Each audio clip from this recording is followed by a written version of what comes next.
शिव शिष्यता पूर्णता आध्यात्मिक जागरण है। देखिए, जागरण का अर्थ होता है जो जग गया, जो जग गया वो सोएगा नहीं। अब हम लोग कहते हैं कि मन उठा के गए लगी उठी है और फिर सो गए। मन का जागरण, शरीर का जगना नहीं, उसकी सीमा है। 8 घंटे आपको सोना ही है, 6 घंटे सोना ही है, फिर उठ के अपने दैनिक काम करने ही है, दिन भर के काम। मन का जगना, साहब ने कहा है कि शिव जिसका जागरण है, क्रांति नहीं है। क्रांति तो किसी व्यवस्था को ठीक करने के लिए होती है।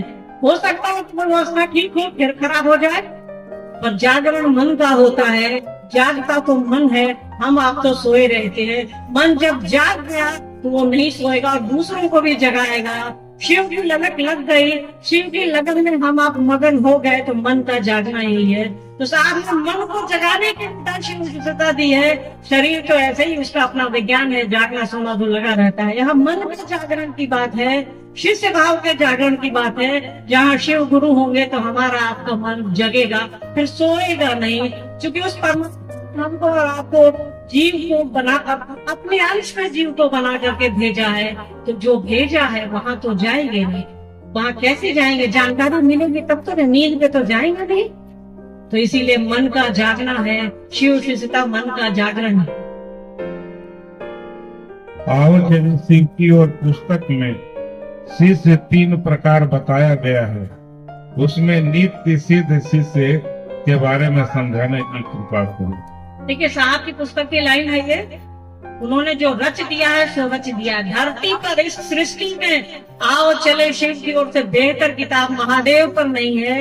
एक आप अगर भक्त हैं या आप अगर कोई भी हैं, एक सामान्य से आप सामान्य आदमी हैं, अगर आप आओ चले शिव की ओर पढ़ेंगे तो भगवान शिव पर उससे अच्छी जानकारी आपको कहीं नहीं मिलेगी। महादेव गुरु पर उससे बढ़िया कॉन्सेप्ट आपको नहीं मिलेगा। तो साहब ने लिखा है कि शिष्य 3 होते हैं। उसको कोई शिष्य हुआ के सामने बैठ करके किसी को सिखाया जाता है, किसी को बुलवाया जाता है। नित्य शिष्य जो तीसरी क्वालिटी के, जो तीसरी श्रेणी के शिष्य है, नित्य है, मतलब वो सीखे रहे हैं। बाघ के बच्चा को सिखलाइएगा कि शिकार कैसे करो, बाघ के बच्चा को सिखलाया नहीं जाता है शिकार कैसे करो। बाघ अपने बच्चे को छत पे उड़ना नहीं सिखाते, कौवा और कबूतर की तरह। बाघ अपने बच्चों को आसमान में ले जाके छोड़ते हैं कि आसमान में उड़ो और उड़ना सीखो। तो भगवान शिव की शिष्यता यही है। जो शिव के चित्त होते हैं उनको कुछ सीखने और सिखाने में उनको पहले से कुछ सीखने की आवश्यकता नहीं होती है। जैसे आपका मन, जैसे आपने कहा कि शिव आप मेरे गुरु हैं, मुझ पर दया कीजिए, आप स्वयं सिद्ध हो जाते हैं। आपको किसी प्रमाण, किसी सर्टिफिकेट की आवश्यकता नहीं होती है। जो शिव का चित्र हो गया उसको फिर दूसरी चीज की जरूरत ही क्या है। नित्य का अर्थ होता है जो स्वयं सिद्ध है, जो पहले से ही आप सिद्ध हैं। शिव को गुरु बनाते ही हमारा आपका मन इतना ऊंचा उठ जाता है, हम आप समाज की संकीर्णताओं से ऊपर उठते हैं और सीखते हैं कि कैसे लोगों के साथ रहा जाए, कैसे इस जीवन में रहा जाए। जीते तो सब है, पर महादेव का चेला होकर के कैसे जिया जाएगा, जो इंसान का गुण है उसको लेकर के कैसे जिया जाएगा, ये शिव शिष्य ही जीते हैं और करते हैं। साहब द्वारा लिखित तीनों पुस्तकों का महत्व एवं उपयोगिता के बारे में समझना चाहता हूँ। देखिए, 1990 में साहब ने शिष्यानुभूति लिखी। उस छोटी सी पुस्तक है, 32 पन्ने की, बहुत छोटा छोटा पेज है। उसके बारे में, शिष्यानुभूति के बारे में, आओ चले शिव की ओर के बारे में कुछ कहना, समझिए सूरज को दिया दिखलाना है। रही बात अनमिल आखिर की, तो वो साहब की जीवनी है जिसको हमने और मेरे भाई पंकज जी ने मिलकर लिखा है। तो साहब और दीदी माँ के आशीर्वाद से लिखा है, उनके सानिध्य में लिखा है। तो आप पढ़िएगा तो बेहतर रहेगा। पर शिष्यानुभूति और आओ चले शिव की ओर आप पढ़ सकते हैं। पैसा है तो जरूर खरीदिए, इच्छा है तो जरूर खरीदिए, बाकी आपका मन है। अच्छी किताब है, इससे अच्छी किताब महादेव की दुनिया में आपको नहीं मिलेगी। आप अंग्रेजी में वर्ड एनसाइक्लोपीडिया, मतलब उसको भंडार समझ सकते हैं हिंदी में, ठीक है। ऐसा खजाना जो खत्म नहीं होगा, तो मतलब एनसाइक्लोपीडिया है वो। भगवान शिव के लिए, शिव के गुरु से कोई भी चीज आप उठा करके देख लीजिए शिव से संबंधित, आपको उस किताब में आप खोजिए और आपको मिल जाएगी। नमः शिवाय पर जो उसकी व्याख्या साहब ने जो व्याख्या करी है, दुनिया में कोई नहीं कर सकता है। एक पढ़े लिखे आदमी के तौर पे भी अगर आप पूछिएगा तो आपको बता सकते हैं, एक शिव शिष्य के आधार पर भी पूछिएगा तो आपको अपनी अनुभूति कोई भी आदमी शेयर कर सकता है, और एक सामान्य आदमी के तौर पे भी पूछिएगा तो नमः शिवाय पर अंक विज्ञान, मतलब उन्होंने जो रच दिया है वहाँ पे कलम नहीं लगती, उन्होंने जो रचा है उसको पढ़ने की कोशिश करिए और समझने की कोशिश करिए। बनो तो शिव, रहो तो शिव, जियो तो शिव, समझाने का प्रयास। साहब की लाइन है, बनो तो शिव, रहो तो शिव, जियो तो शिव। बनना किसके जैसा बनिएगा? सिनेमा का नकल उतरेगा, नाटक कोई करता है उसमें जो सबसे अच्छा है उसी का नकल उतरेगा। तो अध्यात्म की बात आएगी तो अध्यात्म शिव से शुरू होता है, शिव पर खत्म होता है, सब कुछ वहीं से शुरू होता है वहीं पर खत्म होता है। तो बनना है शिव जैसा, रहना है शिव जैसा, जीना है शिव जैसा।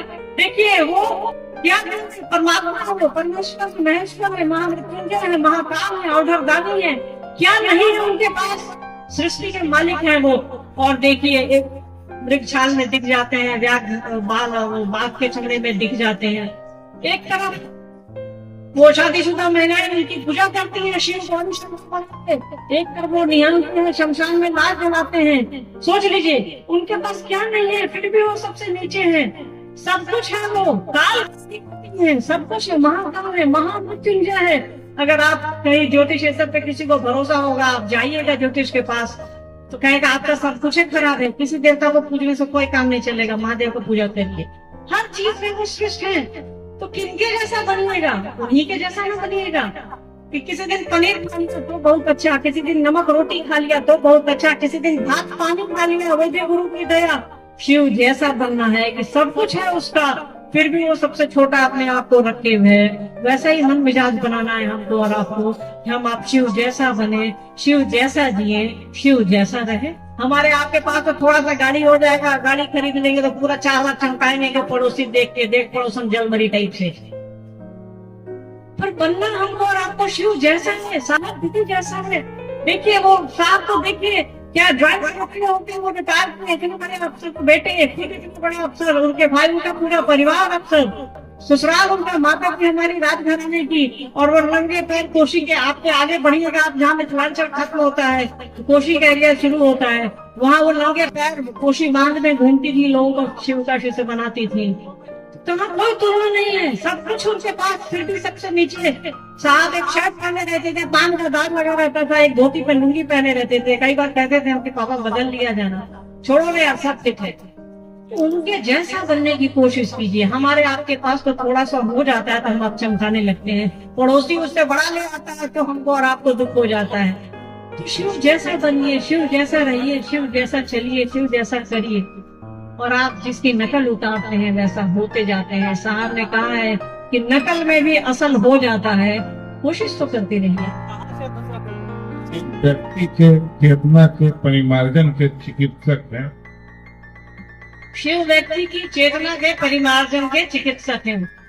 देखिए हम आप बीमार पड़ते हैं तो हमारे मैदान में कई डॉक्टर हैं, आपके यहाँ के मृत्युंजय भैया बहुत बड़े डॉक्टर हैं, डॉक्टर अमित बाबू, और भी कई डॉक्टर होंगे, क्योंकि हमारे दोनों घर के हैं तो हमको नाम याद है। मदन मोहन अंकल है, उनको तो बचपन से देख रहे हैं, और भी हमें डॉक्टर होंगे, वहाँ मेडिकल काउंटर लगाए थे तो नए नए बच्चे डॉक्टर हैं। तो देखिए हम आप बीमार पड़ते हैं तो शरीर का इलाज होता है, मन का इलाज गुरु करते हैं, और जब शिव जैसा गुरु होगा तो मन का इलाज वहाँ होगा ही होगा। इसीलिए साहब ने कहा कि व्यक्ति की चेतना इस परिमार्जन के चिकित्सक है। चेतना मतलब समझ, बुद्धि, वैसी बुद्धि, वैसी समझ जो हमको और आपको परमात्मा की ओर ले जाए, हमको और आपको शिव की ओर ले जाए, आत्मा को परमात्मा बनाए, जीव को शिव बनाए। वैसी चेतना साहब ने समझाया है। चेतना चिति शक्ति से बनी है, चिन्मय शक्ति, वैसा ज्ञान, वैसी बुद्धि जो हमको और आपको ईश्वर की ओर ले जाए। तो गुरु अपने शिष्य को ईश्वर की तरफ ले जाते हैं, मन मिजाज को ठीक करते हैं, नट बोल्ट मन के टाइट करते हैं कि चलो यार, साहब कहते हैं ना फिक्र नट मिजाज, गुरु वही करते हैं। तो उनसे लगन लगाए रखिए, साथे चलते रहेगा, इलाज चलता रहेगा। शिव का जन्मोत्सव नहीं मनाया जाता है तो ब्रह्मा और विष्णु का जन्मोत्सव कब मनाया जाता है? ऐसा सवाल मत करो, थोड़ा यहाँ हमारा पौराणिक ज्ञान जो है शिव का जो जन्मेगा उसी का न मनाइएगा।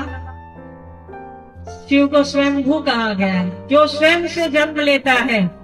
ठीक है, जैसे माँ सीता यहाँ वो जनक की वो बैलगाड़ी चला रहे थे, लग रहा है ना, वो खेत में कुछ चला रहे थे, हल चला रहे थे, सॉरी बैलगाड़ी को लग गया, हल चला रहे थे, तो वो सोने के बर्तन में मिली वो सीता जी। ठीक है, तो एक तिथि होगी कि फलाने तारीख को मिली, तो वहाँ हम आप बना सकते हैं। ठीक है, जो शरीर छोड़ता है वहाँ हम आप बना सकते हैं, पर उसका तो कुछ पता नहीं, वो अजन्मा है, चिर यौवन है।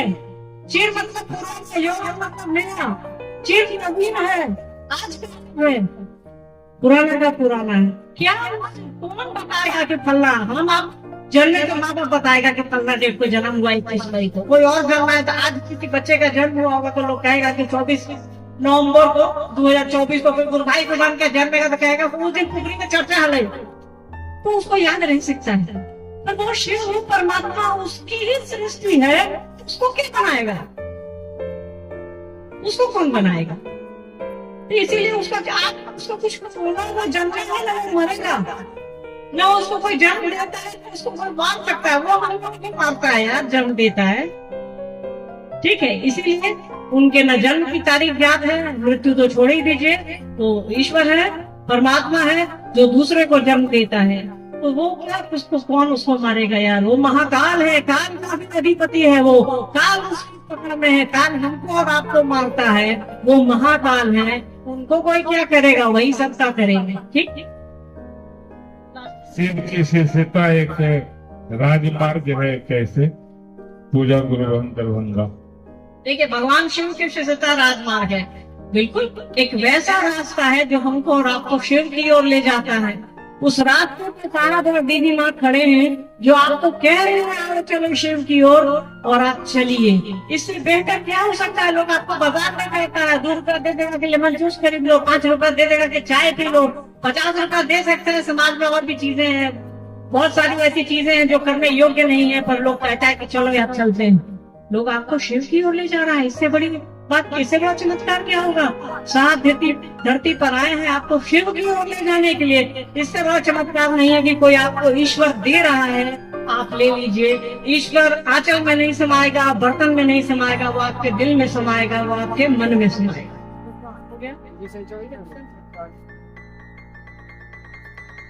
देखिए एक अनुभूति हमारी व्यक्तिगत है, जैसे साहब ने लिखा है ना शिष्यानुभूति, शिष्य की अनुभूति, वैसे ही हर आदमी की अनुभूति है शिव को गुरु बनाने के बाद या किसी भी संबंध में आपकी अनुभूतियां होती रहती है। तो मेरी भी अपनी एक अनुभूति है। जब सिंगापुर थे वहां से आए तो साहब ने कहा कि लवली चलिए आपको लिंगराज मंदिर घुमा लेते हैं, पूरी उड़ीसा। तो हमने कहा कि चला जाए। आपको मैं मंदिर जाने के लिए नहीं प्रेरित कर रही है, मस्जिद जाने के लिए नहीं है, गुरुद्वारा जाने के लिए, ये आपकी व्यक्तिगत राय होगी, आपका मन होगा क्या करेंगे क्या नहीं। चूंकि हम इतिहास के विद्यार्थी हैं अपने पिताजी की तरह, तो हमको थोड़ा लगाव है पुराने बिल्डिंग से, पुराने मंदिरों से, पुरानी चीजों से। आप मुझे लाल किला भी ले जाएंगे तो उतना ही खुश होंगे, इंडिया गेट भी दिखलाएंगे तो उतना ही खुश होंगे। तो साहब ने कहा चलिए। हमने कहा जी चला जाए, बहुत पुराना मंदिर है, 12वीं शताब्दी का, तो देख ले। उस मंदिर के बारे में कहा जाता है कि बहुत खूबसूरत मंदिर है और सबसे ऊंचा मंदिर है। भारत में उतना ऊंचा मंदिर नहीं है किसी देवता का। तो इच्छा थी कि उस मंदिर में नक्काशी बहुत फेमस है, कोई लोग गए होंगे लिंगराज तो देखे होंगे, उसमें नक्काशी बहुत अच्छी है। तो हुआ कि भाई चला जाए, देख लिया जाए वहाँ। तो हम लोग गए, इसी बहुत छोटी थी, 8 महीने की थी, ये 2013 की बात है, 10 या 11 जनवरी 2013 की बात है। तो हम लोग पुरी से भुवनेश्वर आए, उड़ीसा की राजधानी है भुवनेश्वर, वहीं लिंगराज मंदिर है। वहाँ हम लोगों ने देखा कि मतलब सब लोग अंदर घूमने गए, साहब तो जाते नहीं है, साहब बोले कि आप तो जाइए, मैं बाहर हूँ। साहब मंडल सर हम लोग आए, कुछ लोग बाहर रह गए, हम लोग अंदर चले गए। तो भाभी बोली कि चलो अंदर गर्भगृह में। हमने कहा कि नहीं आप जाइए, क्योंकि हमारी रुचि उस कंस्ट्रक्शन को देखने में थी, उस बिल्डिंग को देखने में थी, उस मंदिर को देखने में थी। तो सर उठाकर देख रही थी कि यही लिंगराज मंदिर है। तो ऐसे मंदिर होता है ना, जैसे ऐसे बाहर मंदिर के ठीक बाहर एक चबूतरा है, टूटा फूटा बहुत पुराना है। वहां पर बैठ गए, हम बैठे थे, छोटू जी बैठे यहाँ, छोटू जी बैठे तो इसी को गोद में लिए हुए थे। तो वहाँ जैसे वो बैठे और ऐसे नजर ऊपर की, मंदिर चूंकि बहुत ऊंचा है, वो शायद 160 मीटर या कुछ ऐसे ही, आप गूगल करेंगे तो कुछ ऐसे ही है, मतलब तो बहुत ऊंचा है वो। तो ऐसे गर्दन ऊपर करके मैंने कहा, चूंकि मैं नीचे बैठी हुई थी, तो ऊपर देख के मन में बोले कि यही है लिंगराज मंदिर। तो लिंगराज मंदिर पर साहब का चेहरा उभरता है और वहाँ एक अनुभूति मुझको होती है, ये मेरी अपनी है, व्यक्तिगत है, कि मैं ही तो हूँ यहाँ। तो एकदम गूज बम्स देखिए, अभी मैं जब याद करती हूँ तो मेरा रोआ खड़ा हो जाता है। उसमें मुझे तत्काल लगा करे पापा तो बाहर है, मतलब साहब तो बाहर है, यहाँ कैसे क्या, दिमाग मतलब थोड़ा कंफ्यूज हो गया। फिर बाहर निकले तब तक ये बीमार पड़ गई, उनको इसी को उल्टी होने लगी थोड़ी ज्यादा। फिर हम लोग चले गए, हमारी ट्रेन थी पटना जाने की, साहब इन लोग रांची चले गए, हम लोग पटना चले गए। फिर ध्यान से उधर गया मेरे, जब अप्रैल महीने में वहाँ एक संगोष्ठी थी, यहाँ के माँ पिताजी भूषण जी लोग, कई लोग गए थे वहाँ, अग्रसेन भवन की संगोष्ठी थी। जो वहाँ हमने साहब को उस चर्चा के क्रम में हमने कहा आप क्या क्या खेला करते रहते हैं। साहब से मेरा लगाव थोड़ा, दूसरे तक हम बातचीत थोड़ा करते रहते थे उनसे ज्यादा। तो हमने कहा कि आप क्या खेला करते रहते हैं, तो उन्होंने कहा कि सब कुछ अभी समझ जाइएगा बाबू, यही है हमारी अनुभूति। घड़ी 3 बजाने को है, आपके बीच आए, अच्छा लगा, बहुत अच्छा लगा। ऐसे तो आते ही रहते हैं, हमारा तो ससुराल ही है ये। तो आप शिव के बने रहिए, साहब दीदी के बने रहिए, जो वो कह रहे वो करिए, वो कह रहे हो शिव की ओर चलिए, शिव शिष्य बनिए, दूसरों को बनाइए, इससे बेहतर काम नहीं है। कोई आपको नहीं ले जाएगा शिव की ओर, पर साहब है, दीदी माँ है आपको शिव की ओर ले जाने के लिए। तो शिव की ओर चलिए, उनका बने रहिए, शिव का बने रहिए। माँ सीता हमारे इस काम में, श्री रामचंद्र हमारे इस काम में हमारा आपका सहयोग करें, क्योंकि कहानियां कहती हैं कि सीता ने भी पार्वती की पूजा की कि हमको राम मिल जाए, राम ने भी पूजा करी कि हमको मेरी सीता जो लंका में है मिल जाए रामेश्वरम में। तो हमारे अग्रणी है, वो हमारे अग्रज हैं, उन्होंने ही पार्वती और शिव की पूजा करी है। हमको और आपको चाहिए कि हम आप शिव की ओर चले, साहब दीदी की उंगली पकड़े पकड़े चले, आप सभी के चरणों में